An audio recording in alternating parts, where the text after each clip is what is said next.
नमस्कार किसान साथियों, स्वागत है आपका मेरे YouTube चैनल में। मैं आपका मित्र रोम सिंह राजपूत।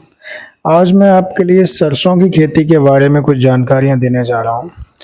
सरसों की खेती किसान भाइयों एक तिलहनी फसल होती है और तेल के पर्पज से सरसों की खेती की जाती है। सरसों की खेती का जो मुख्य उद्देश्य ये होता है कि तिलहन की पूर्ति करना। तो सरसों का एक बहुत बड़ा योगदान है तिलहन की पूर्ति करने के लिए। तो किसान भाइयों, अभी सरसों की खेती का समय चल रहा है और अभी जो समय ऐसा चल रहा है कि इस समय पे सरसों की खेती की तैयारियां चल रही हैं, क्योंकि सितंबर का महीना और अक्टूबर के महीने में सरसों की बुवाई की जाती है। नवंबर में जाके सरसों फिर पिछाई हो जाती है, तो अक्टूबर तक सरसों की बुवाई हो जाती है। अभी चूंकि गर्मी बहुत ज़्यादा है तो इस समय पे सरसों की बुवाई कम हो रही है, लेकिन सरसों की बुवाई के लिए पलेवा करके और अभी जब तक उसमें खेत में ओट आएगी तो मौसम थोड़ा ठंडा हो जाएगा और उस समय पे सरसों की खेती आराम से की जाती है। किसान भाइयों, अभी जो समय चल रहा है इसमें सरसों की बुवाई के लिए ये अगेती किस्म के लिए बहुत ही ज़्यादा उपयुक्त समय है। तो सरसों की हम बात करते हैं कौन कौन सी प्रजातियां होती हैं। मुख्यतः सरसों तीन प्रकार की जाती है, पीली सरसों और काली सरसों और एक हम बोलते हैं राही या तोरिया। तो काली सरसों में हम जिसको हाइब्रिड सरसों में लाहा आ जाता है उसके लिए भी मानते हैं, और जो राई या तोरिया की बात करते हैं तो जो हमारी देसी लाई होती है उसके लिए मानते हैं। और पीली सरसों जो होती है वो उसके जो दाना होता है वो पीला होता है, इसमें भी ऑयल की मात्रा ज़्यादा होती है। किसान भाइयों, इस तरह से ये सरसों की दो तीन प्रकार की सरसों होती है। इसमें बहुत सारी वैरायटी होती हैं। जैसे कि बात करें तो पायनियर की 45S 35 ये वैरायटी होती है, हाइब्रिड वैरायटी होती है, और इसकी जो पकने की अवधि होती है ये लगभग 4 महीना की इसकी अवधि होती है। इसकी बुवाई मुख्यतः अक्टूबर के प्रथम सप्ताह में कर दी जाती है और इसकी जो कटाई का समय होता है ये मार्च के अंतिम सप्ताह तक इसकी कटाई होती है। यानी कि अक्टूबर के प्रथम सप्ताह में इसकी बुवाई हो जाती है, फिर ये इसका जर्मिनेशन होता है, फिर समय समय पे इस पर सिंचाइयाँ होती हैं और सर्दियों में ये बढ़ती रहती है और मार्च में इसकी मैच्योरिटी हो जाती है। मार्च में जाके ये पक जाती है, फिर इसकी कटाई कर दी जाती है। तो किसान साथियों, ये पायनियर की वैरायटी मैंने बताई, और इसी प्रकार से हाइब्रिड में बहुत सारी वैरायटियाँ हैं। जैसे SBJ 64 ये भी एक हाइब्रिड प्रजाति होती है और सरसों की प्रजाति होती है। इनका उत्पादन भी ठीक रहता है। और पायनियर में ये 45M46 होती है, 45S46 भी होती है, और बहुत सारी प्रजातियाँ जो हैं वो हमारी हैं, अच्छी अच्छी प्रजातियां हैं जिनका उपयोग हम लोग करते हैं।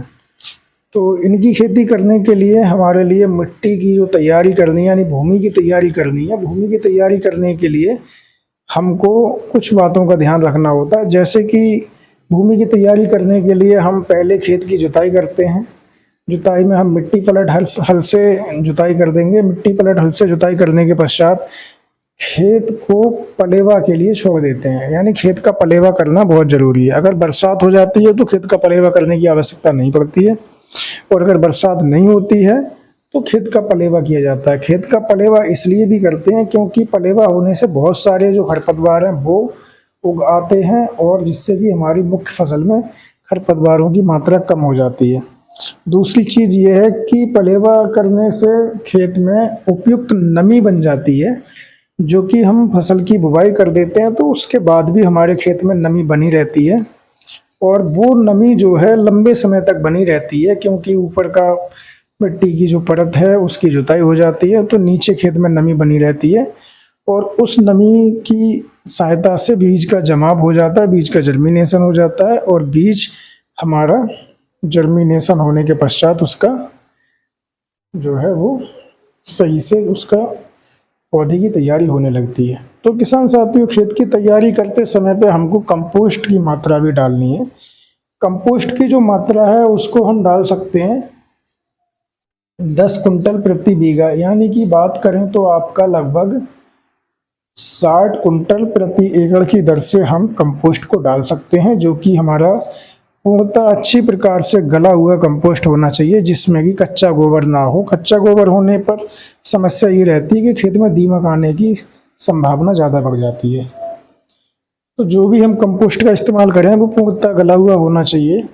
फिर किसान भाइयों, जब हम खेत की तैयारी अच्छे से कर लेते हैं उसके बाद में बीज की बुआई कर देते हैं, और बीज की बुआई करने के लगभग 3 से 4 दिन के पश्चात हम देखते हैं कि बीज का जर्मिनेशन हो जाता है, यानी खेत में बीज का अंकुरण हो जाता है। और अंकुरण जो हो जाता है तो हम देखते हैं कि 3 से 4 दिन के पश्चात हमारे खेत में सरसों के बीज जो है उनका उगना प्रारंभ हो जाता है और वो मिट्टी से ऊपर आना शुरू हो जाते हैं।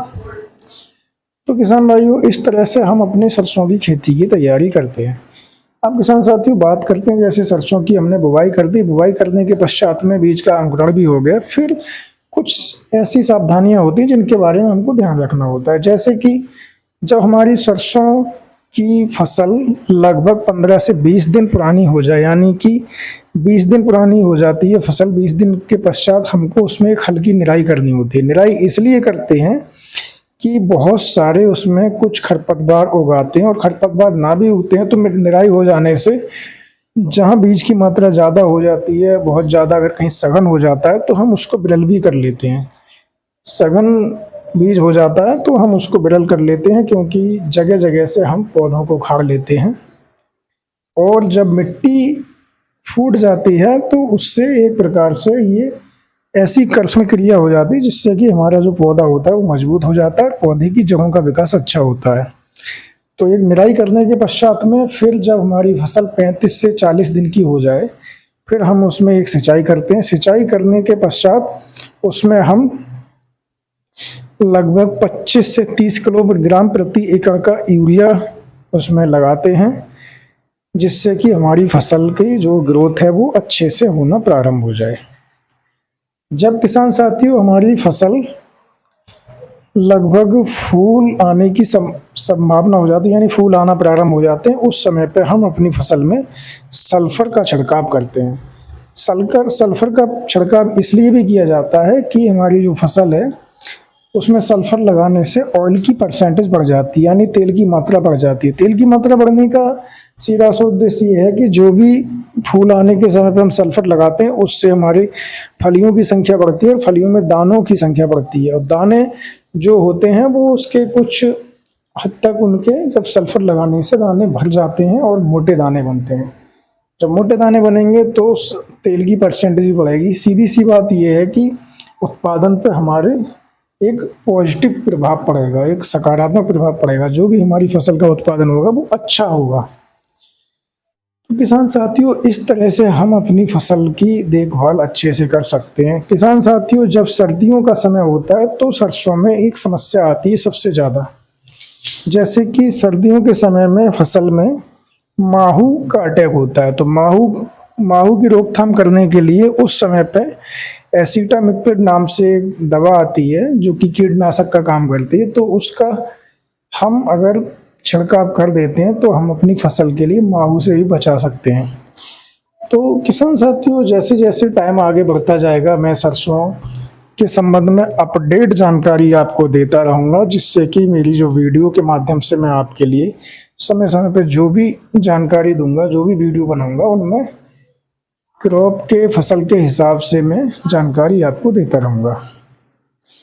जैसे कि जब बुवाई हो जाएगी उसके बाद में कब उसमें क्या डलना है, कब उसमें किन खादों की आवश्यकता होती है और कितने समय पर सिंचाई करनी है, सिंचाई के बाद में क्या डालना है, उन सारी चीज़ों की मैं समय समय पर जानकारी YouTube के माध्यम से आप लोगों को देता रहूँगा। तो जो किसान भाई हमारे चैनल पर जुड़े हैं वो लगातार जुड़े रहें, और जो लोग अभी तक हमारे चैनल पर नहीं जुड़े हैं, यानी जो लोग नए नए हमारी वीडियो को देख रहे हैं, वो हमारे चैनल को सब्सक्राइब कर लें और बेल आइकन को ज़रूर दबाएं, जिससे कि हमारी आने वाली हर वीडियो की नोटिफिकेशन आपको समय से मिलती रहे और आप इसी तरह से हमारी वीडियो को देखते रहें और अपना प्यार जो है वो बढ़ाते रहें, जिससे कि हम आपके लिए अच्छी जानकारी वर्धक वीडियो आपके लिए बनाकर और देते रहें और आप अपनी समस्याओं का कुछ हद तक समाधान हमारी वीडियो के माध्यम से करते रहें। तो किसान साथियों, ये कुछ जानकारी थी जो सरसों की खेती से संबंधित मैंने आप लोगों के लिए दी, और ये जानकारी आपको उम्मीद करता हूँ कि अच्छी लगी होगी। और जानकारी आपको अच्छी लगी हो तो कृपया हमारे चैनल को सब्सक्राइब जरूर करें, और इसी तरह से हमारे चैनल पर आप जुड़े रहिए। किसान साथियों, आज जन्माष्टमी का दिन है, जन्माष्टमी का दिन था, तो सभी ने जन्माष्टमी मनाई होगी। तो मेरी तरफ से सभी के लिए जन्माष्टमी की बहुत बहुत बधाई एवं शुभकामनाएं। जय श्री कृष्णा, जय जवान, जय किसान, जय अन्नदाता। किसान साथियों, मिलते हैं अगली वीडियो में फिर, तब तक के लिए हम आपसे इजाज़त लेते हैं। नमस्कार किसान साथियों, धन्यवाद।